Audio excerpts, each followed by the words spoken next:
that. So every semester, right? Every semester I go into my new subjects, and this is where I think people are using AI in university, in education wrong, is that they usually like, tell me this thing, right? Teach me, how do I know this thing? Or like, what does this mean? And it's like, it's going to spit out through the vectors that it uses to source material information. It's going to use the average explanation, right? What's the first things it can search through and the factors it can search to comprise its answer. And so you haven't given it constraints to operate, right? You haven't given it its narrowed, I guess, guide rails, or like when you're bowling, you haven't put the guardrails up to keep it in the lane. And so you kind of just getting this thing spat out at you. It's like, yeah, okay, I kind of get that, maybe. What I do is every semester, I create a project folder for that subject. And inside that subject, I have like four or five protocols, I call them. And basically each one is a different way that I like to learn. And so one of the protocols is what I call like my highlighted terms. And what I'll have it do is basically, a lot of universities now are going to this like pre-recorded online model, and I hate it because I can't interact and I can't be there and pick the brain and get into the questions. So a lot of the conversations, I take the transcript and I take the slides and I put it into the project folder. I'm like, remove any fluff, right? Bottom line up front, give me the stuff that matters. There's going to be in a third year exam or an assessment. Straight away, so that removes, I reckon, I've asked them, like, how much did you cut out? 60%. Love that. Like it just reduces it down to its finest principles and gets to the point.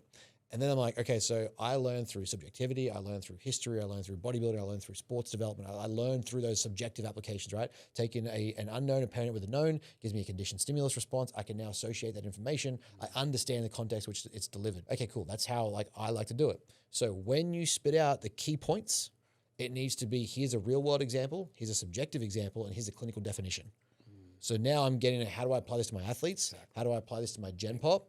You know, what movie might this make sense to, or what characteristic? Like when I was studying about personality psychology, I'm sitting there going through Marvel characters, being like, which villain fits this context? Which hero fits this context? Like, how would you diagnose this character? Would it be this, or this? I'm like, oh, I see, I get this.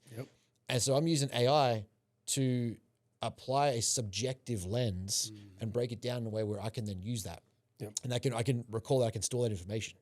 Like, what's the thing I know? I really know Wolverine. Okay, cool. Well, what does this characteristic define as? How does that tell you it's Wolverine? Oh, this, and this. All right, fantastic. And so I'll do that with every subject that I'm studying. So that I can go through that and be like, well, how do I apply it? What's the clinical definition? What's the subjective definition? And where's like a case study or scenario that I can sort of break down? The funny part is that when you look at it is coaches don't understand communication and subjective education. Correct.